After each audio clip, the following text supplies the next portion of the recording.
Hey bitches, welcome back to my channel. I'm sitting here once again with the love of my life, honey bunches of oats, sugar and much, much more.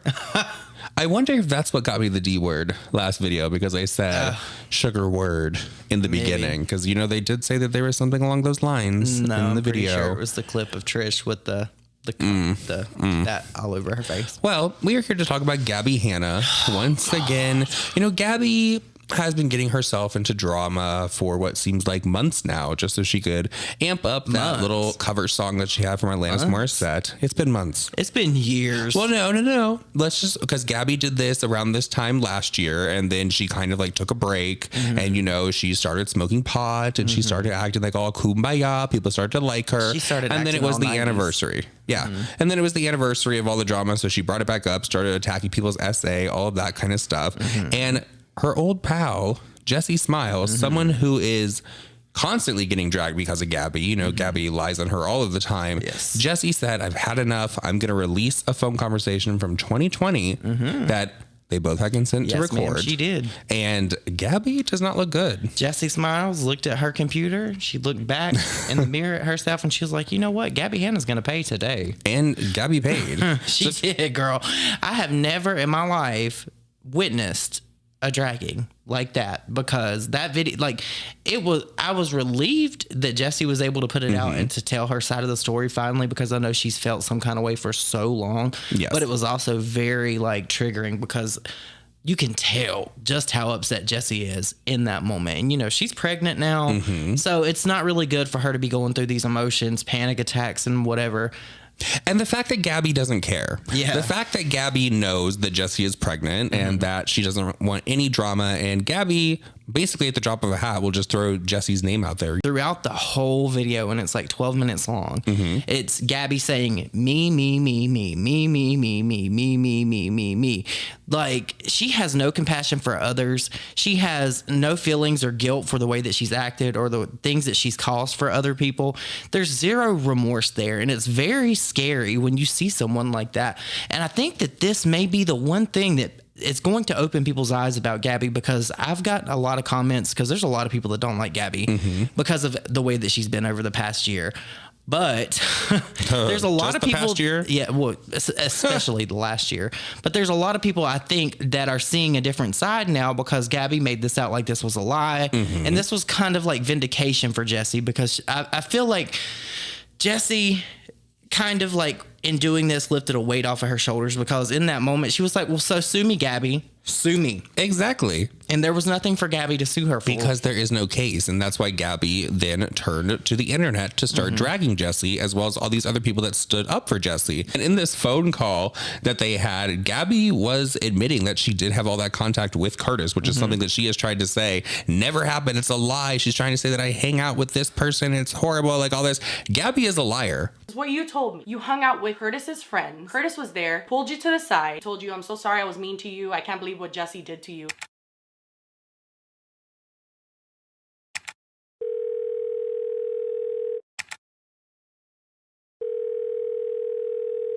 He FaceTimed me right after our first fight, because I genuinely, dead ass, do not know how people knew about it. And why'd you pick up to him? I didn't have the number saved. That's the first situation, was a FaceTime call. The second situation was when we were at an event and he tried to take a selfie with me, and I was like, no, that's not happening. And then the event that I'm assuming you have to be talking about is when I was at 1600 Vine, and then he came there. I think I was at Lele's.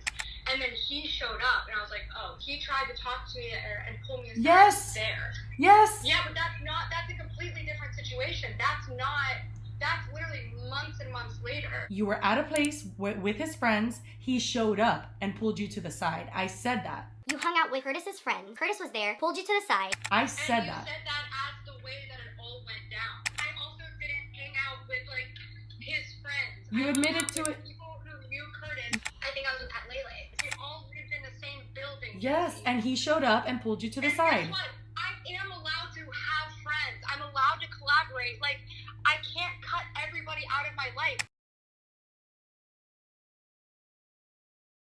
I didn't even know you spoke to him all all these times, I'm finding out now, and honestly, I'm frankly disgusted. So I didn't even know all of this. I didn't know you took it. Talking about you're disgusted. I literally just told you about the first. Don't tell me what am I talking about. I just had a.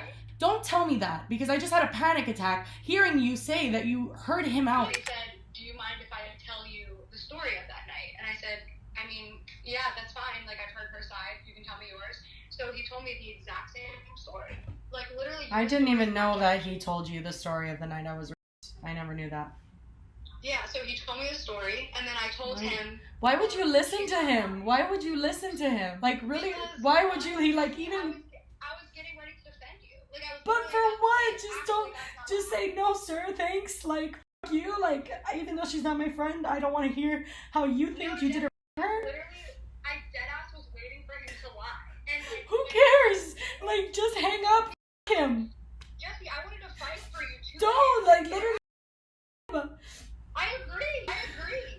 But like, when he said that, I literally wanted to catch him in his lie. But then For what? he told me his story, and I told him, well, Curtis, that is literally the story that Jessi tells. And at the end of the day, she was asleep. Like, that is what I said. I need to. And then he was like, Excuse me. I need to call you back. I'm sorry. I'll call you back. Okay. You're making it sound like I'm friends with him. No, I'm not. The story from the start. I'm just saying, how could I get? Like, this isn't news. It is news. Jessi, that's literally always been what I've said. I've always said he asked me to tell. It's literally in my notes on Twitter that I said he asked me if he could tell me the story, and I wanted to catch him in a lie. Jess, that's not true. And then when he told me the same story, I said, yeah. So you're telling me the same story, which is she was asleep. What I said. And then he said, okay, well, now you at least know it from my side. I said, okay, I'm never going to publicly bash you or defend you. I'm never going to publicly bash Jessi. And yeah, said, right. And by the way, he did try to blackmail me, by the way, afterwards. He tried to blackmail you or me? He did. Why did you lie about never speaking about me that day on TMZ article? Why did you lie about defending Curtis? I said I never ditched my friend or publicly defended.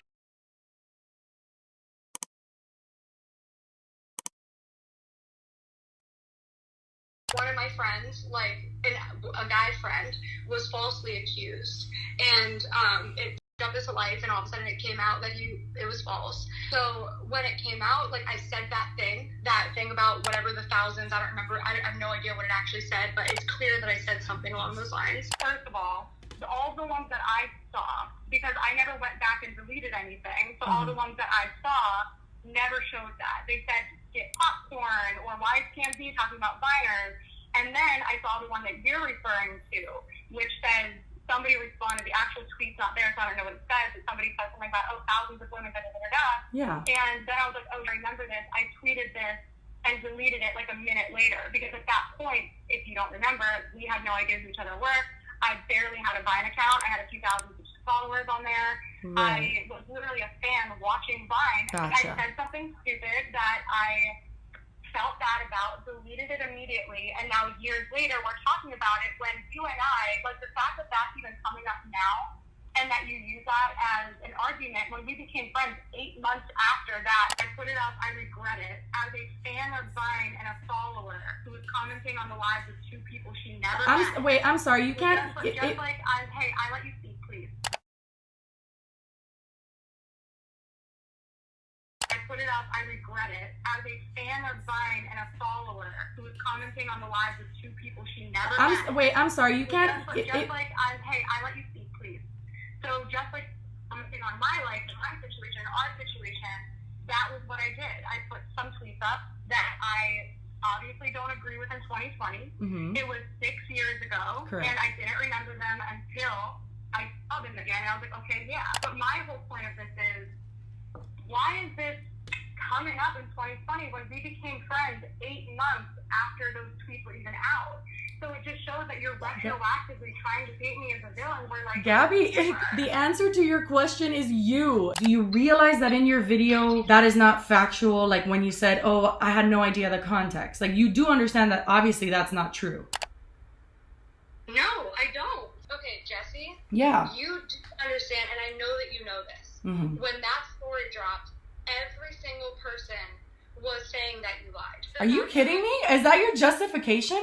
Because Jessi, I'm telling you. everyone's apologized to me for it, first of all, and it doesn't make it better. And so have I. And you're taking it back by trying to pretend it never happened. If you want people to stop calling you a apologist, you have to address the tweets. Jessi, and I will, but I also Okay, that's have to it. talk about the history of our relationship, and that's what I plan on doing, is saying. How is that relevant to you being a rape apologist? This was the Jessi, first... how is anything you did in your video relevant? You did a DM, and I basically did a table reading of it. I want a public statement and apology saying I should have never done this. It was inappropriate to share private conversations publicly. That is the way that I will stop talking about this and literally drop it. I want something that says I'm sorry that I hurt this person. I should not have done this. I shouldn't have shared private messages. And straight up, like, my lawyers will not let me drop this without an NDA, because, like, I'm going to live the rest of my life wondering when's the next time Jessi's going to be like, you know what, Gabbie, she did do this. I want to expose her again. And, like, that's where I'm at. It's like, genuinely just want it to be for real, over. Let's keep this offline and just sue me, and we'll see what happens in court. And then we don't have to bring our followers through this. We don't have to bring our fans through this, and we get to the bottom of what's been, hurting you. Just sue me, and then we won't have to bring our fans into this. I'm more interested in bringing my fans into it, because those are the ones who are affected. But I don't want your money, Jessi. I do not want your money. I'm not saying... I don't want it.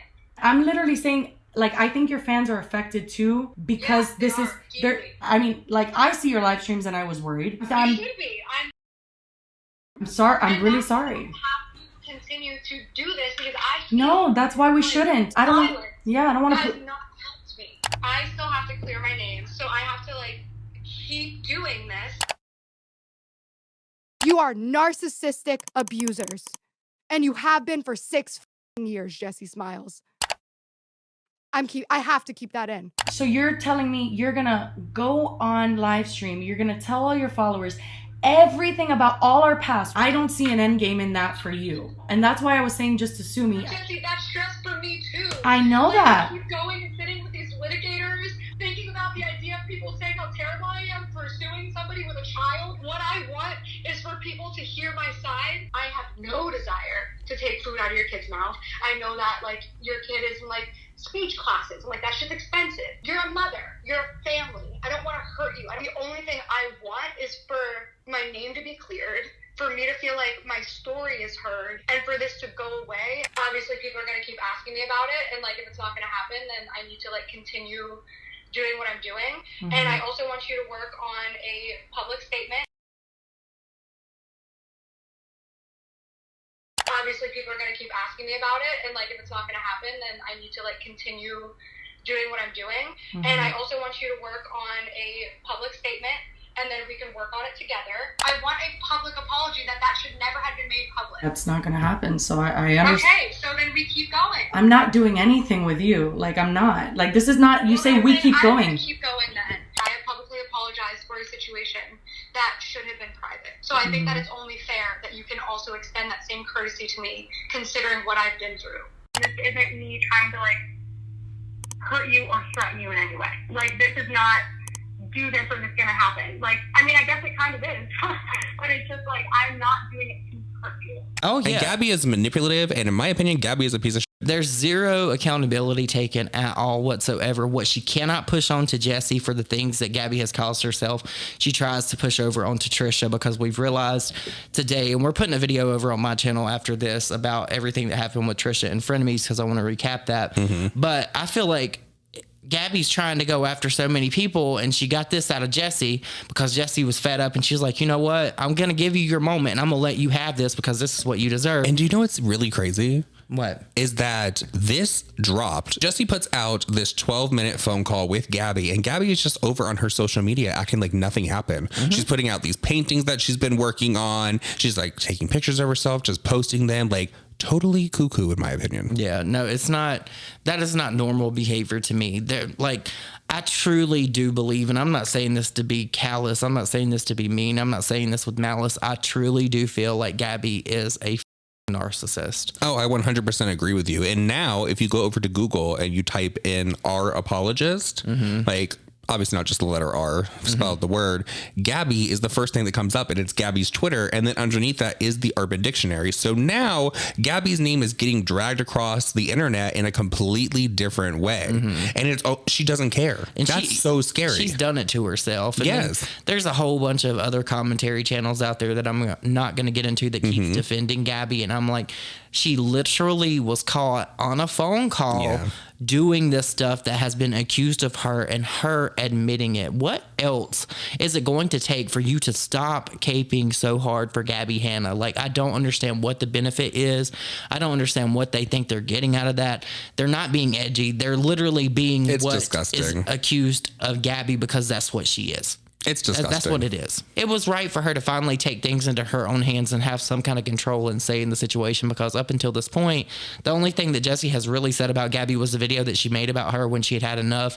Gabbie pushed it even further with Jessi, and I feel like this was justified, and I think that it's admirable that Jessi would stand up for herself after everything that she's been through. I 100% agree. So please let us know your thoughts and opinions down below, and have a good day. Yeah, bye. Guys.